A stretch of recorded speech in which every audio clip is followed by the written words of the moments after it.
In a forgotten small town, 3 fateful seconds revealed a terrifying truth. Fear, prejudice, and blood spilled just because of skin color. Can one lone woman break down the walls of injustice? Or will this town swallow her whole forever? Ash Hollow lay deep within the heart of South Carolina, a place forgotten by time, eroded by nature, and suffocated by an eerie silence. The road leading into the town twisted through cracked fields overrun by wild grasses, as if they were devouring every trace of life that once existed here. The weathered wooden houses, with their roofs falling apart and windows clouded like eyes that had witnessed too much yet had no strength left to speak, stood as silent witnesses to the passage of time. In the center of the town stood an old stone monument covered in green moss, bearing the cold inscription, "Strangers beware." At night, the calls of owls echoed from the distant woods, blending with the whistling wind through the cracks in the doors, creating a haunting symphony that sent chills down the spine. Beneath the pale silver moonlight, Ash Hollow seemed cursed. Each tree, each alley, hid a heavy silence, as though concealing a secret no one dared to uncover. The people here lived in isolation, their eyes never lingering too long on anyone, especially strangers. They whispered about those who had come and then disappeared without a trace, about the children who once dared to break the rules and were never seen again. They never shared the details, no one dared to, but the fear seeped through every glance, every quiet step down the empty streets. Unwritten rules, known by all but unspoken, formed invisible boundaries that strangled freedom, and anyone who dared cross them would pay the price. Ash Hollow wasn't noisy. There were no car horns or the bustling sounds of a modern town, but it was the silence itself that made everything so terrifying. Every morning, thick fog cloaked the entire town, narrowing the world to just a few feet ahead. The people here seemed to have accepted living alongside the darkness, the secrets, the rules that were not to be questioned. Some said the silence was the perfect mask for the horrors quietly unfolding within the heart of Ash Hollow. And as the sun set, doors were locked tight. Oil lamps flickered behind curtains, a reminder that when night fell, Ash Hollow no longer belonged to the living. Black cats silently prowled along the decaying fences. The wind chimes gently rattled in the night breeze, as if whispering stories. Even the most sober minds couldn't help but wonder, was it the truth or just an illusion from a place long devoid of the light of trust? In this atmosphere, hostility didn't need words. A single glance, a silence, was enough to make newcomers feel they were not welcome. It was as though the whole town was waiting for something, or someone, to come and disrupt the order that had been frozen for so long. That morning, the fog clung to the earth like a heavy shroud, refusing to lift, and the streets of Ash Hollow seemed trapped in a timeless haze. The town, hidden deep within South Carolina, was a place where secrets festered in silence, where every inch of land seemed to be slowly devoured by nature, and where the air itself held an oppressive stillness. The SUV, its black exterior gleaming faintly in the weak light, came to a slow stop in front of Miller's Roast, the only business still holding on to any semblance of life in the abandoned stretch of road. Nora Whitmore, a 32-year-old black investigative journalist, stepped out of the vehicle. Her brown coat billowed slightly in the breeze, her curly hair pulled back neatly, and her face was the picture of determination. But there was a sharpness in her eyes, a gaze that had seen too much. As a reporter for a national newspaper, Nora didn't come to Ash Hollow to write about its quaint, decaying charm or its dying countryside. She had come for one reason only, to follow the trail of Elijah Trent, a civil rights activist who had vanished 3 weeks ago after delivering a blistering speech denouncing racial discrimination in this very town. His disappearance had sparked no public outrage, no investigation, nothing at all. But Nora, having dealt with too many cases of injustice and silence, knew that something wasn't right here. As Nora pushed open the door to the cafe, the bell above the entrance let out a sharp jingle, a sound that sliced through the suffocating silence like a knife. The noise seemed to echo through the quiet room, and for a brief moment, all eyes turned towards her. The patrons, mostly middle-aged white men, their faces lined with age and suspicion, stared in unison. Their eyes were cold and empty, as though her mere presence was an affront to everything they held dear. There were no smiles, no greetings, no attempts at kindness. just the piercing stares heavy with disdain, as if she were an unwelcome intrusion, an enemy in their midst. Nora wasn't new to this kind of reaction. She had encountered it before in her years of reporting, places where the color of her skin made her a target for hostility, where racism was a silent but undeniable force. But in Ash Hollow, the animosity in the air felt different. It was thick, suffocating, and there was an undercurrent of something darker beneath it, a hatred that didn't need to be spoken aloud but was felt in every glance, every hesitation. It was the kind of hatred that brewed over years of silence, and now it felt like it was boiling over. Without hesitation, Nora moved to a corner table, positioning herself so that her back was against the wall, an instinctive survival tactic she had learned after years of being followed and watched. The chair creaked under her weight, but she remained composed, her eyes scanning the room, every movement precise. A young server, his blonde hair sticking to his cap, approached with a worn coffee pot in hand. His expression was vacant, but there was a subtle arrogance in the way he carried himself. He didn't ask her what she wanted. He simply poured coffee into her cup. But as he did, he tilted his hand slightly, letting the steaming brown liquid spill over the edge of the cup and onto Nora's wrist. It burned. The hot coffee splashed over her skin, sending a sharp jolt of pain up her arm. Nora clenched her jaw to keep from reacting too strongly, her fingers trembling slightly as she pulled her hand back. The server didn't apologize. Instead, he gave her a slow, mocking smile, the kind of smile that made her skin crawl. "Watch out, it's hot here," he said, his voice laced with a challenge, before turning and walking away without another word. It wasn't an accident. It was a calculated move, a subtle act of aggression, a way to remind her that she was out of place, unwelcome. And then there was the silence. No one in the cafe spoke up. Not a single person raised their voice in objection. Not one person seemed shocked. It was as if this behavior was expected, a part of the unspoken rules of the town. The silence in the room wasn't just the absence of sound, it was complicity. The quiet was their consent to the unspoken violence, to the way they allowed hatred to simmer beneath the surface, unseen and unchecked. Nora's eyes briefly flicked to the other patrons, each one a part of the machinery that kept the town running, an unwritten pact that bound them all in their collective indifference. In that moment, the pain from the hot coffee didn't just come from the burn on her skin. It came from something deeper. It was the pain of remembering, of seeing her mother's face in her mind's eye. Her mother, strong and proud, had fought for justice in a world that wasn't kind to people like her.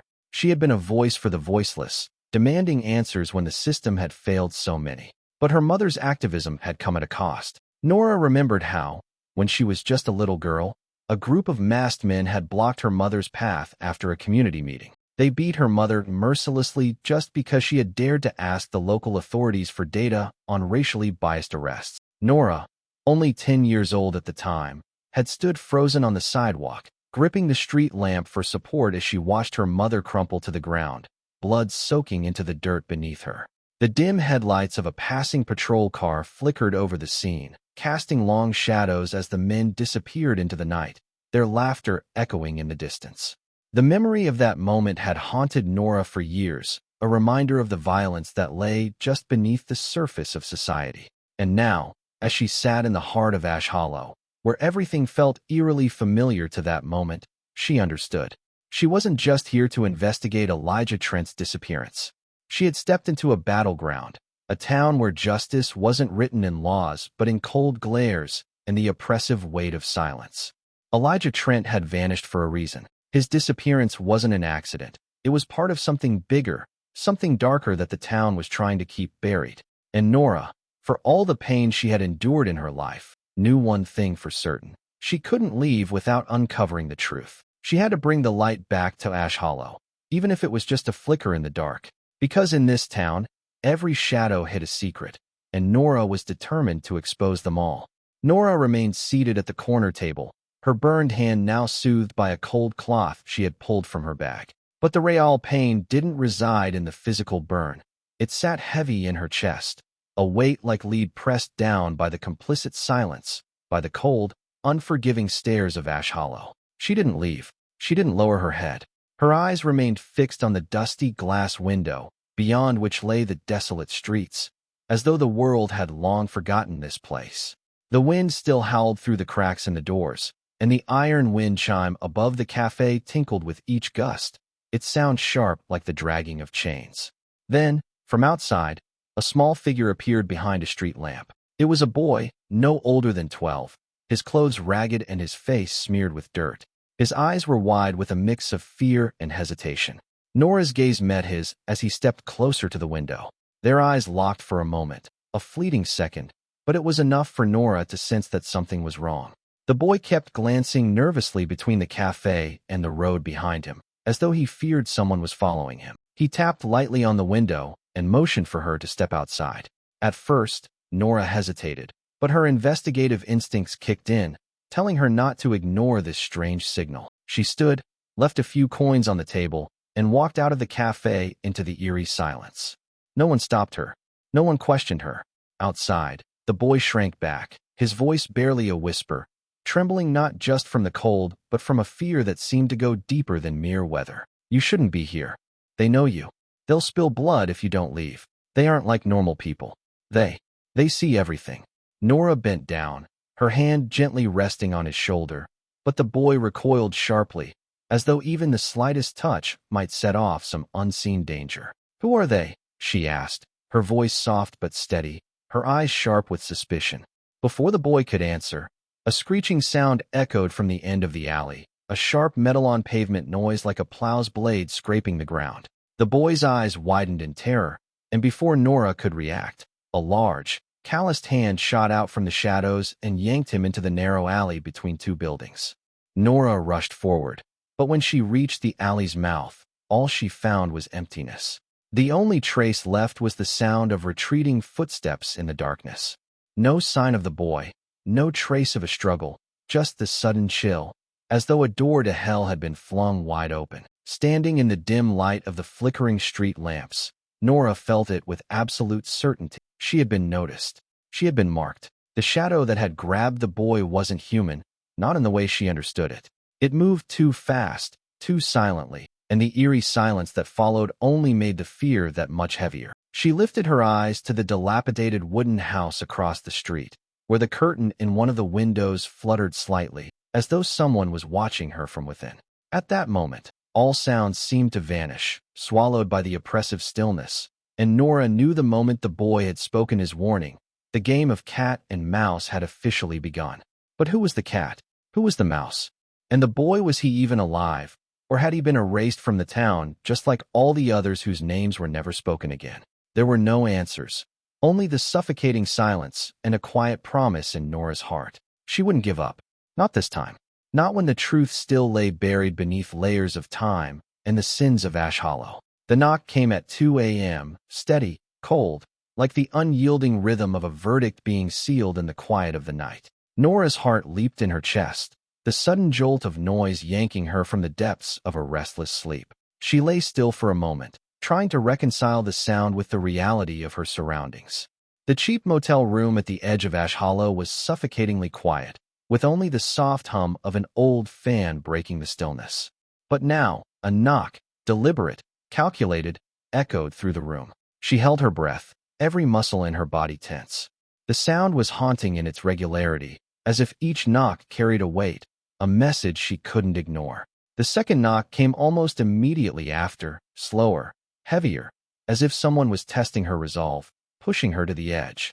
Nora's heart raced, thudding in her chest like a frantic drum beat. She sat up, her body frozen for a heartbeat as the adrenaline surged through her veins. Something was wrong. She had felt it since arriving in Ash Hollow, a strange, oppressive weight that hung over the town like a dark cloud. But now, as the knock came again, she realized it wasn't just the town that felt suffocating. It was the world around her, the very air pressing down, leaving her no room to breathe. The sound of the knock had a cold finality to it, and Nora knew without a doubt that whoever stood on the other side of that door wasn't there for pleasantries.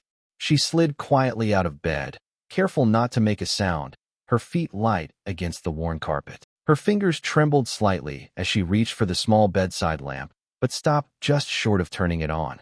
She didn't need light. What she needed was to stay unseen. She moved toward the door, her body tense, every sense heightened. She peered through the peephole, and her breath caught in her throat. Outside, Under the dim yellow hallway light stood a towering figure, broad-shouldered, his posture rigid. The gleaming badge on his chest reflected what little light there was. Harold Stone, the sheriff of Ash Hollow. The name echoed in her mind, a name she had seen in the documents she'd read before coming to this place. A man with a history of corruption, someone who turned a blind eye to the violence and oppression that plagued this town. A man whose name was whispered in the same breath as the town's darkest secrets. Nora's heart skipped a beat. She had expected trouble, but not like this.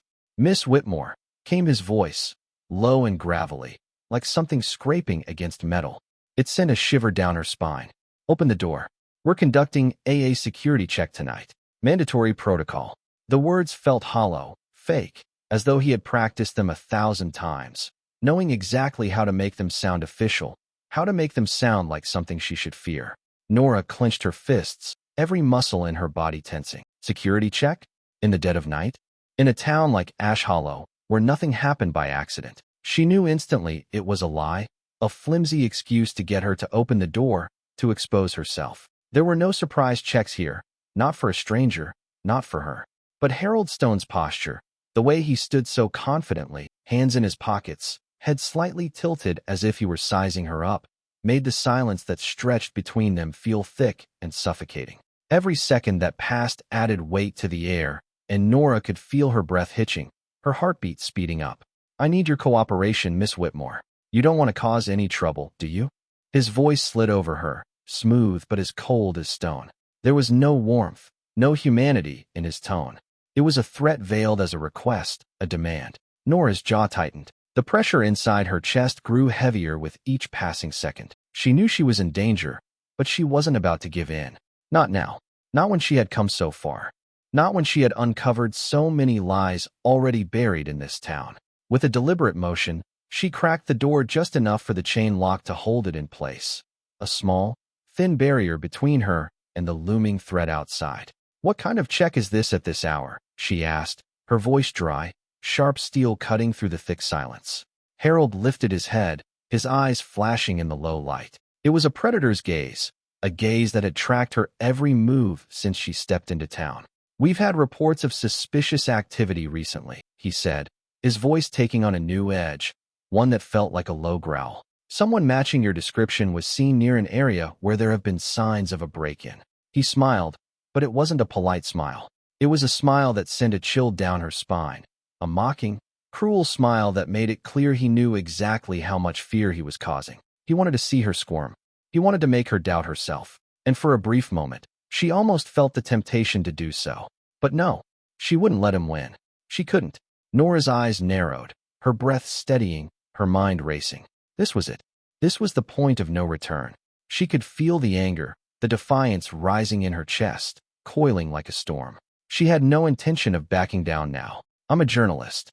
I have every right to be here," she said slowly, her voice steady and unwavering, her gaze locked onto his, never faltering. "And I haven't broken any laws."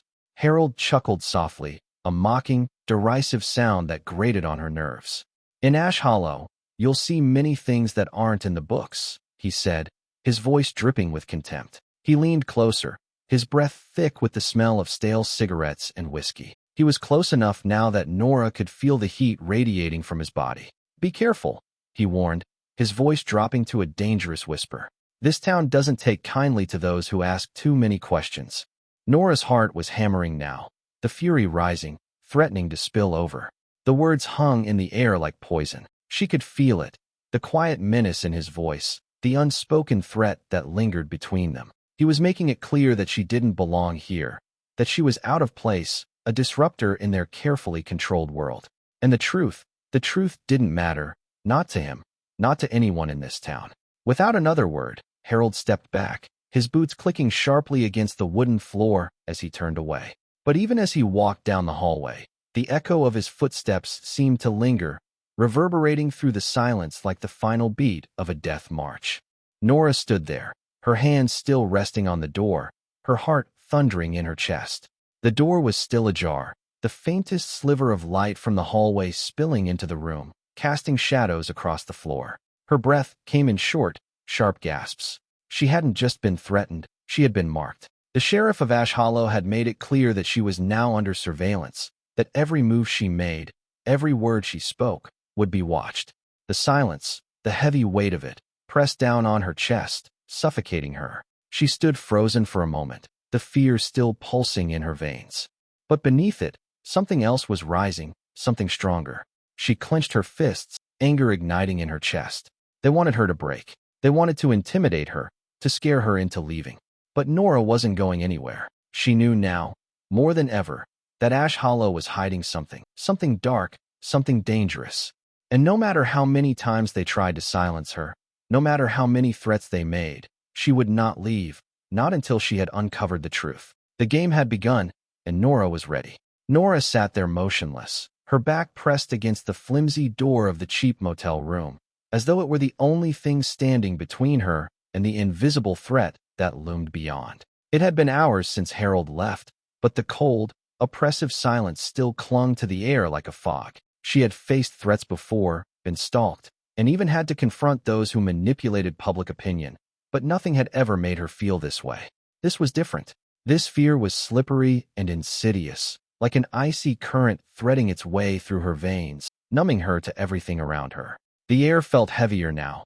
Each breath she took somehow more labored than the last. Ash Hollow wasn't just a place. It was becoming a living, breathing entity, and it was watching her. In the quiet darkness of the room, Nora slowly reached for her laptop. Her fingers trembled as she opened the document that held all her findings about Elijah Trent, the young civil rights activist who had disappeared under mysterious circumstances. The screen flickered as it powered on, and soon a faded article from a local newspaper appeared, its headline barely readable. "If I disappear, find me where I've been forgotten." Beneath it, a cryptic hidden note was embedded within the page's metadata: Gracewood, the second wall behind the woods. Nora's heart skipped a beat. Gracewood, the abandoned church that had once served as a gathering place for the black community in Ash Hollow before the fire in 1997, had claimed it. After the blaze, it was sealed off, and the authorities did everything they could to erase it from public memory. But Nora hadn't forgotten. Gracewood held the secrets of a dark history, and it was where Elijah had gone to try to uncover the truth. Her mind raced. She knew what she had to do. The pieces were falling into place, but she still didn't understand the full picture. She had to go to Gracewood. It was the only lead she had left. And so, without a moment's hesitation, she grabbed her keys, feeling the lingering anger from her run-in with Harold the night before, his words still echoing in her mind as she stepped out into the cold morning fog. The drive to Gracewood felt like an eternity. The fog clung to the ground like a thick, damp blanket, blurring the road ahead and swallowing the world in a quiet, unsettling embrace. The further she went, the more isolated she felt, the town fading away in her rearview mirror. Her thoughts swirled as she gripped the steering wheel, her knuckles turning white. She couldn't shake the image of Elijah's missing poster or the knowledge that he had come here, had uncovered something that led him to disappear. Finally, she arrived. The car stopped a short distance from the old church, and she stepped out, feeling the chill of the morning air bite at her skin. There was no sound except the faint rustling of leaves. The church loomed ahead, its stone structure weathered and crumbling, a monument to what had once been. The area around it was overgrown, nature creeping in to reclaim what had been abandoned. Nora made her way toward the back of the church, the trail slippery underfoot as she trudged through the damp earth. The air smelled of wet soil and decay, and she felt a sense of unease settle in her chest. The tall grass and wild bushes surrounded her, closing in as though the land itself was keeping her away from the answers she sought. But she pressed on, determined, her eyes scanning the area for any sign of Elijah's trail. The ground was uneven, and the woods surrounding the area were thick, casting long shadows even in the early morning light. Then, as she passed a collapsed stone wall, her foot caught on something hidden beneath the thick undergrowth. She stumbled but caught herself just in time. Bending down, she cleared away the layers of rotting leaves and dirt. Her breath caught in her throat when she saw what lay beneath, a tarnished silver chain caught in the underbrush, its pendant glinting in the low light. Her heart skipped a beat. She reached down and carefully pulled it from the ground, and as her fingers brushed the pendant, her stomach twisted. The bloodstains were old now, a dark brown caked onto the chain. There was no mistaking it. The name engraved on the pendant, E. Trent.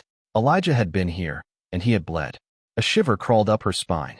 The feeling of dread intensified, and her grip on the pendant tightened. She could feel the weight of it in her hand, the weight of what it represented, Elijah's final moments. She wasn't searching for a missing person anymore. She was tracking the footsteps of a man who might have been murdered, whose blood had been spilled right here in this forsaken place. As she held the chain, the cold sensation of the old blood clinging to her fingers, she felt a sudden shift in the air around her. It was like the world had gone silent, holding its breath. The birds had stopped singing. The wind had ceased its motion. Everything around her was frozen, as though nature itself had paused to watch her, waiting for something to happen. Then, thump, thump, thump. The unmistakable sound of heavy footsteps rang out behind her, steady and deliberate. There was no rush, no urgency, just a slow, methodical rhythm, like a reminder that she was not alone. Nora's heart hammered in her chest as she turned, her eyes scanning the darkness of the woods behind her. Through the thick canopy of trees, a figure slowly emerged, its tall, broad form barely visible in the shadows. Nora's breath hitched in her throat. She couldn't see his face, but she felt the weight of his presence. He was watching her. He had been following her. And now, he was waiting for the perfect moment to reveal himself. There was no voice, no words of warning, just the oppressive silence, the weight of his gaze pressing down on her. Nora's mind raced. She could feel the tension in the air, thick and suffocating. And for the first time since she arrived in Ash Hollow, she felt the full weight of what she was up against. This town, this place, was alive in a way she hadn't fully understood before. It had been watching her, studying her every move, and now it was reacting. The figure took a slow step forward, the sound of his footsteps resonating in the quiet like an ominous drum beat. Nora felt the chill of the morning air run down her spine, but it wasn't just the cold. It was the realization that she had crossed a line, and now there was no turning back. Ash Hollow had sensed her, felt her probing, and it was starting to fight back. This wasn't just about Elijah anymore. It was about something much darker, something more dangerous than she could have ever anticipated. She gripped the chain in her hand tighter, the cold metal digging into her palm as she faced the figure emerging from the shadows. She didn't know who he was, but she knew one thing for sure. Whoever was behind this, whoever was watching her, wasn't going to let her leave without a fight. Ash Hollow had begun to respond, and Nora was about to learn just how deep the darkness really went. Nora ran through the dense thicket of trees, each heartbeat pounding in her temples like the drum beat of an alarm. The shadowy figure behind her had disappeared into the woods, but the sense of threat lingered, haunting and relentless, like the fog that never seemed to lift from Ash Hollow. She kept glancing over her shoulder, the sound of dried leaves crunching beneath her feet, making her flinch each time. The woods seemed to stretch on forever, and as she pushed through the undergrowth, the oppressive silence grew heavier. The forest opened up ahead, and she finally slowed to a halt. Before her stood an ancient oak tree, its massive trunk so wide that 3 people could barely encircle it. The roots twisted up through the earth like the gnarled claws of some ancient creature, clawing at the dirt as if to pull the tree back into the earth. Beneath the thick canopy of moss, in the damp soil, a rectangular object protruded from the ground, partially covered by dried leaves and creeping vines. Nora knelt down, using a branch to brush away the debris. What she uncovered made her breath catch in her throat. It was a heavy, old wooden box, its metal clasp rusted from years of neglect. She hesitated for a moment, her instincts telling her that opening it would lead her to something irreversible, something she wouldn't be able to turn away from. But then a compulsion took over. With trembling fingers, she unlatched the box, and as she lifted the lid, a foul, rancid odor of decay and mildew hit her, forcing her to step back instinctively. But her eyes remained fixed on the contents of the box. It was a hand, human bones still intact, its slender fingers delicate and small, as if belonging to a young person. Beneath the bones lay a piece of yellowed paper, carefully folded like a final letter. Nora's hands shook as she gently retrieved the note, unfolding it with reverence and dread. The handwriting, scrolled and uneven, appeared to be written in haste. We begged, but no one listened. The horror she felt was no longer vague or intangible. It surged within her like a flood, drowning her in shock and cold. This was no longer just a missing person case. This was the first physical evidence of a massacre. No one buries a body part in a box beneath a tree in the middle of the forest by accident. No one leaves a desperate note like that unless they've been through a nightmare with no escape. We begged. The words echoed in Nora's mind. It wasn't one person, it was many. It was a collective cry of the victims, erased by an invisible hand, yet one that seemed to linger everywhere in this town. Her chest tightened, not only from fear, but also from grief. Those people, maybe it was Elijah or someone like him, had cried out for help. They had existed. They had once hoped. And then they had vanished, unnoticed, unlooked for. Nora clenched the paper, her eyes stinging with tears that did not come from fear, but from a deep, burning anger. The anger of someone who had witnessed too much silence, too much cruelty veiled in apathy. She stood up, her gaze hardening into something colder than it had ever been. The truth lay beneath her feet, buried under the roots of the tree, mingled with old blood and the wind's mournful howling, like the cries of lost souls. And even though she knew she was being watched, even though she realized she had ventured too deep into the heart of the beast's lair, she would not retreat. Because someone had begged in desperation, and this time, someone was listening. The wind howled, whipping Nora's hair as she clutched the wooden box containing the human hand bones and the mournful note. She turned and ran, her feet pounding the earth, heart racing with every step. The shadowy figure had vanished into the woods, but the threat still lingered, its presence creeping like a heavy fog that refused to lift in Ash Hollow. Nora's mind whirled with the images, the small, cold hand in the dirt, the desperate cry on the yellowed paper, each one searing itself into her memory, impossible to forget. Her breath came in ragged gasps as she sprinted, her palms still sticky with dried blood, the weight of the box a constant reminder of the truth she had uncovered. But as Nora neared the edge of the forest, her heart froze at the sound that pierced the silence. Footsteps. Not the rustling of leaves, not the wind. This was something else. People, several of them, their boots crunching on the gravel, heavy breaths. And then the voice, first a murmur, a whisper, and then suddenly it exploded into a shriek. It's her. Nora froze for a split second, the ground beneath her feet suddenly unsteady. A group was emerging from all directions, some from between the trees, others from a narrow path leading behind the church. Most were men, but there were a few women among them, their faces twisted with anger and hatred.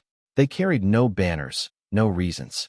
They were armed with machetes, clubs, rusted picks, and their curses tore through the air like the cries of wild animals in a frenzy. Filth, one massive man screamed, frothing at the mouth, his voice cracking with rage. You'll die like them.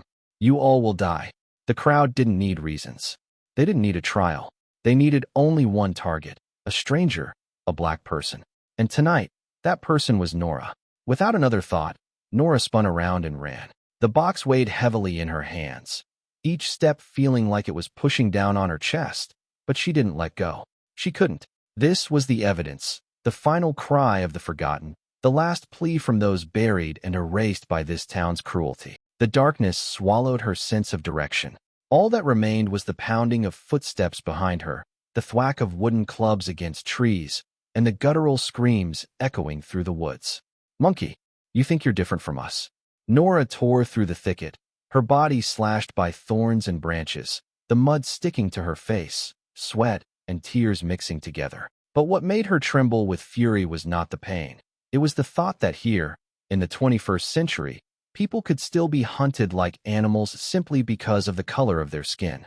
She thought of her mother, beaten unconscious in the street for daring to demand equal education for black children. She thought of Elijah Trent, who may have been executed in these very woods for daring to write the truth. And now Nora, carrying the memory and hope of all of them, was being hunted too, by the same hatred masked as tradition and order. Behind her, the shouts grew louder. Flashlights flicked on, cutting through the dark, the beam flashing past her face. One blade whistled through the air, grazing her ear and embedding itself into the tree just inches from her. She didn't turn back. Instead, she threw herself into a dry creek bed, rolling through the thick mud, and crawled beneath a small wooden bridge where the stench of decay and dead animals hung thick in the air. She pressed herself flat to the ground, her hand over her mouth to stifle her breathing. Above her, the beams of flashlights searched frantically. A voice boomed. Where the hell did that bitch go? Find her. I want to see her dead. Nora held her breath. The earth beneath her was cold as ice, but inside her, a fire burned brighter than ever. It was the fire of anger, of the memories of all the people swallowed by nights like this one. She knew if she survived, she couldn't leave with just the box. She had to speak. She had to expose the truth. She had to bring light to a place that had been buried for too long beneath the rotting moss of hatred and silence. And as the footsteps grew louder on the bridge above her, Nora made a silent vow to herself. They won't kill me. Not this time. Not when there are voices still to be heard. Nora hadn't even begun to recover from her frantic escape when fate struck again. As soon as her foot hit the dirt road leading out of town, a rough hand grabbed her shoulder from behind, pulling her off balance. The world seemed to tilt for a moment as she tried to regain her footing, but before she could react, a blow like thunder landed directly on the back of her head. The force was enough to send her crumbling to the ground, her vision swirling into darkness. The world was reduced to shadows and the crushing pain in her skull. She was dragged across the rocky ground, her head slamming against the uneven pavement. Each jagged stone left its mark, the sensation of her skin scraping against the earth only adding to the chaos. The sounds of boots pounding against the ground, the ragged breaths of men eager for their prey, filled the air around her.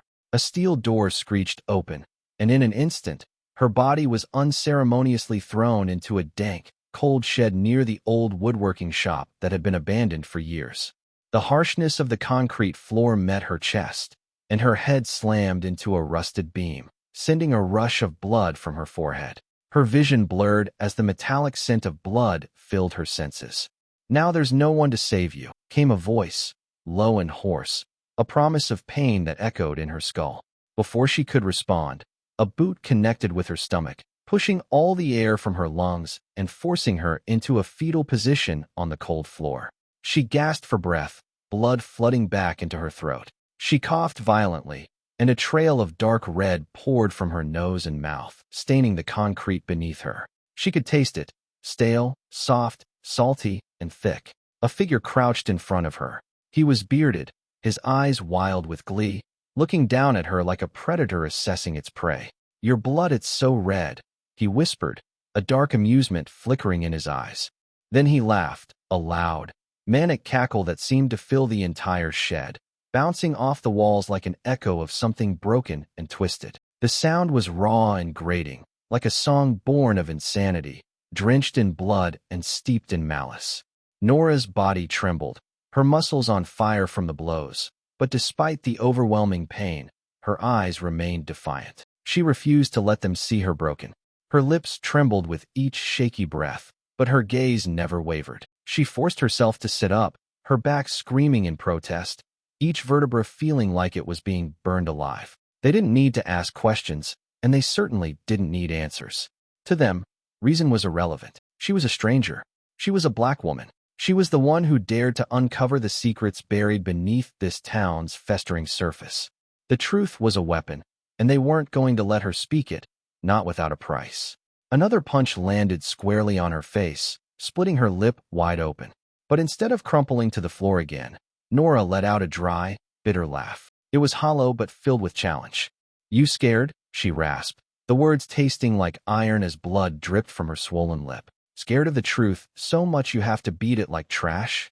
The man in front of her narrowed his eyes, and before she could react, one of the other men lunged forward, preparing to kick her again. But the bearded man stopped him, holding a hand up. "Enough," he growled. His voice was deep, void of mercy, but it was also unmistakably final. "Let her lie there. Let her blood soak into the floor like all the others before her." The group began to retreat, their boots tapping loudly as they moved toward the door. As the steel door slammed shut behind them, Nora was left lying on the cold, unforgiving floor, her body bruised and broken, blood oozing from her nose, mouth, and the gash on her forehead. The sting of pain was unbearable, and the weight of the world seemed to press down on her chest. But even in that moment, something inside her refused to yield. Her will had not been shattered. It was stronger than ever. In the suffocating darkness of the shed, filled with the stench of blood and decay, she clenched her fists, her hands trembling but determined. Each breath became a silent vow.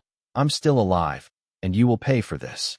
The ground beneath her was cold as ice, but a fire burned inside her, raw, relentless, and unstoppable.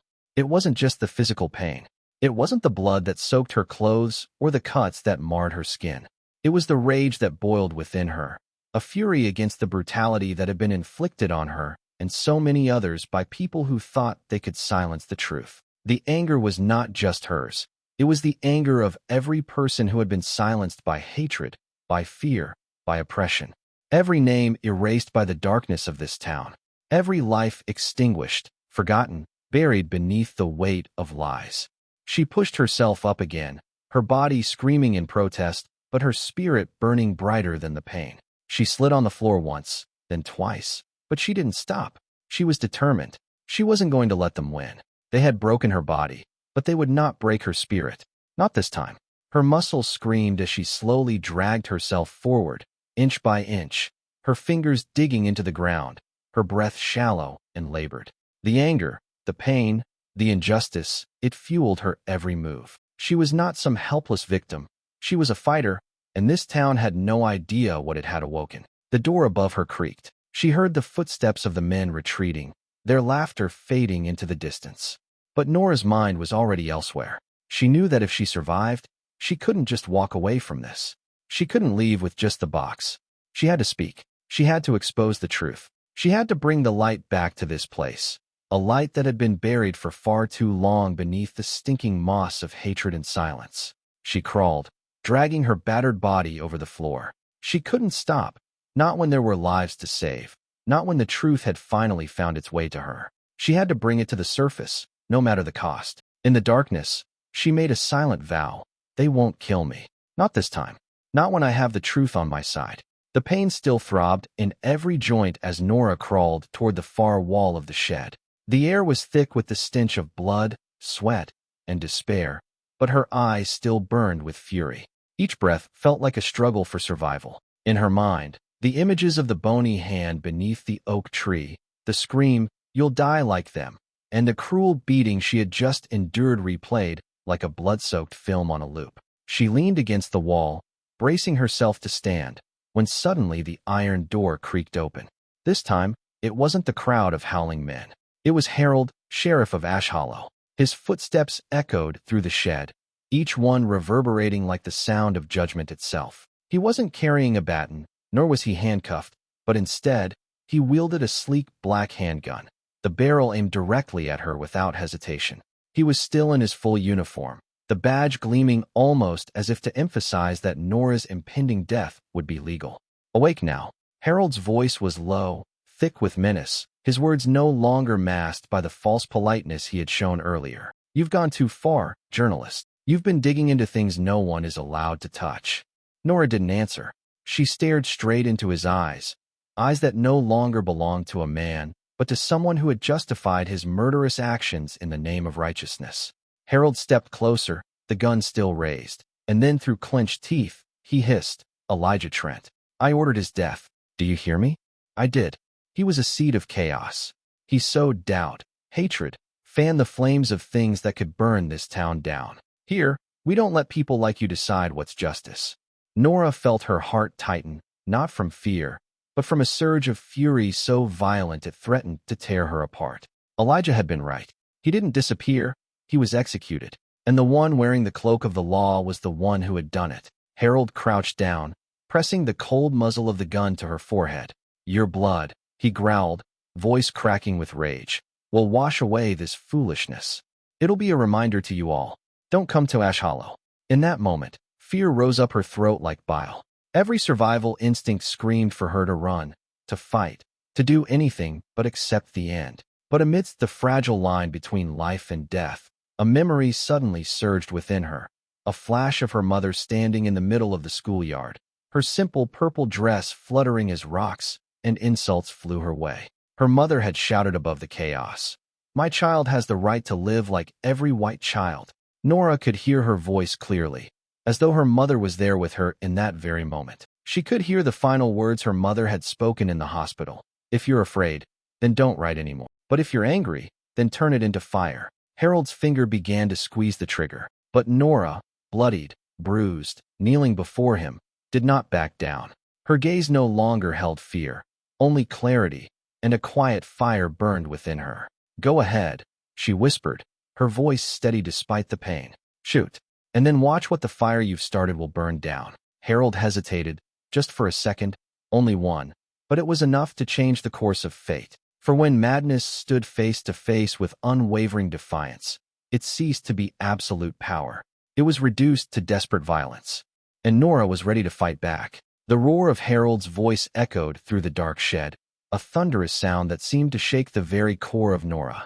The cold barrel of the gun pressed against her forehead numbed her senses, but her eyes never wavered. In that suffocating moment, the memory of her mother flared up like a fire. The small woman who had dared to stand before the wall of hatred to protect her daughter.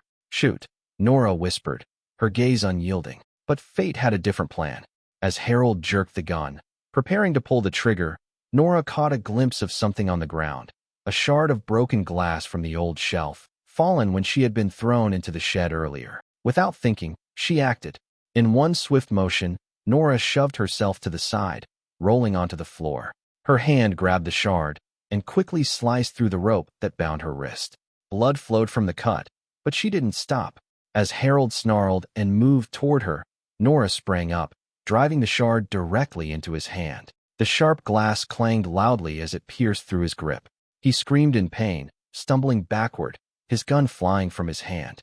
With all the strength she could muster, Nora lunged for the door, pushing it open with a force that sent the rusted hinges flying off the frame. She stumbled into the night. The cold rain poured down like a waterfall, freezing her to the bone, but also serving as the final veil of protection. Her blood mixed with the rain, washing down her face and soaking into the muddy ground as she limped away. Behind her, Harold's voice echoed with fury, and the sound of tires screeching and headlights cutting through the rain filled the air. He had called for backup. He was hunting her. Nora ran across the flooded field, her body barely responding, numb from exhaustion, but her will burned fiercely. This was no longer a flight. This was an escape from the same death that had claimed those before her. She slipped, crashing hard onto her knee against a jagged rock, but pushed herself up again. Mud clung to her face, and blood from the gash on her forehead continued to drip, mixing with the rainwater, but she refused to stop. She couldn't afford to, not now. As she trudged forward, the faint light of a cabin appeared at the far end of the dirt path on the outskirts of the town, a place few people went. With trembling hands, she pounded on the wooden door, her strength almost spent. She collapsed against it, her breath ragged and heavy, the cold rain blurring her vision. The door suddenly opened, and a pale face appeared in the flickering light. Emma, the young white woman Nora had seen earlier in the grocery store. Emma froze when she saw Nora covered in blood, eyes burning with fury but lost, like someone on the brink of collapse. Without a word, Emma grabbed her and pulled her inside, slamming the door shut behind them and quickly drawing the curtains. "Oh my God, what did they do to you?" Emma whispered, her voice trembling with fear. Nora collapsed onto the small kitchen floor. The scent of bread and old tea mixed with the overwhelming smell of blood on her skin. Emma hurried to find a towel and water, gently tending to Nora's wounds, but her eyes never left the window. "I know what they're doing," Emma said, her voice barely a whisper. "I've lived here my whole life. I'm scared, but I can't stay silent like the rest of them."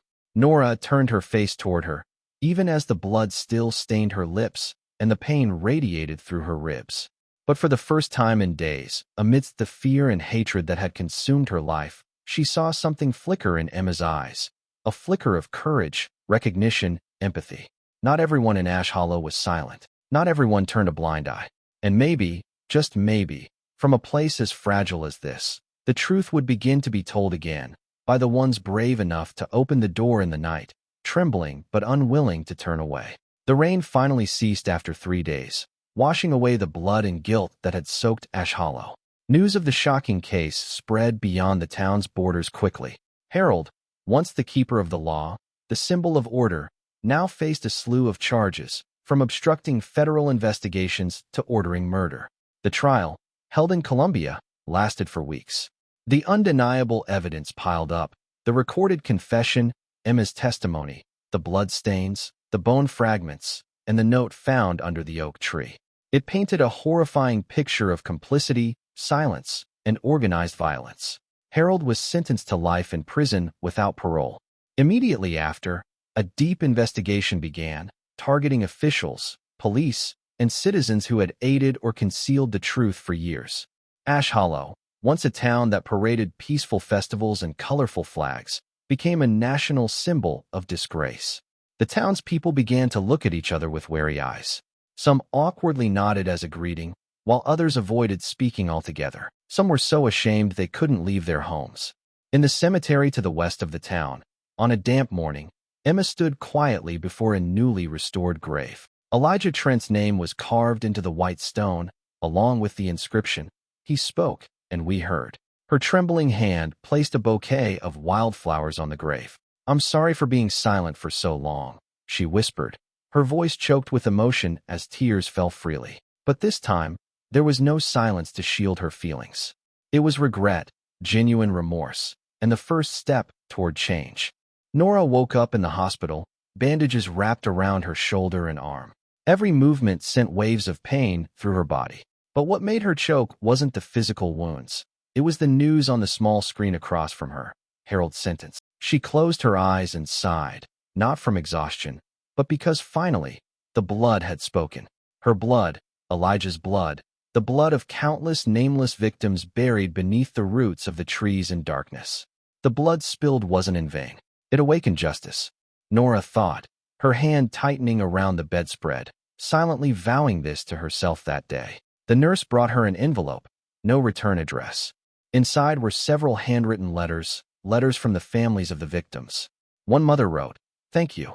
Because of you, I can tell my daughter that her father didn't disappear. He was killed for speaking the truth, not for vanishing as the town had claimed." A child drew a picture, a woman standing in the forest, holding a torch, the only light in the dark. Nora held the bundle of letters to her chest, tears falling silently, not from pain, but from what was being given back: honor, memory, a voice. Months later, Ash Hollow erected a simple memorial in the town's central park. The place once filled with music during spring festivals now stood empty of sound. The stone read, "For those who disappeared for daring to speak out." Emma was the first to speak at the ceremony. She kept her words brief. "We were silent. We are not anymore." The townspeople stood quietly beneath her words, nodding silently. No one applauded, but the air had changed. Nora left the town on a foggy morning, her car slowly rolling down the streets where she had almost lost her life. She glanced out the window, saw Emma standing by the side of the road, nodding, then raising her hand in a small wave. Their eyes met for a brief moment, a silent promise that if this place could change, so could others. Nora turned away, her heart heavy. She knew she would carry the memory of Ash Hollow with her forever, the screams, the blood, the hatred, and the whispers in the dark. But within the eerie echoes of that night was the call of justice, never to be silenced. If you are inspired by stories with unexpected twists, moral challenges, and the impact of kindness, please support us by liking or subscribing to Emotional Journey. We put our heart and soul into each story, and it really means a lot to have you come along for the ride. Thank you for being a part of this journey.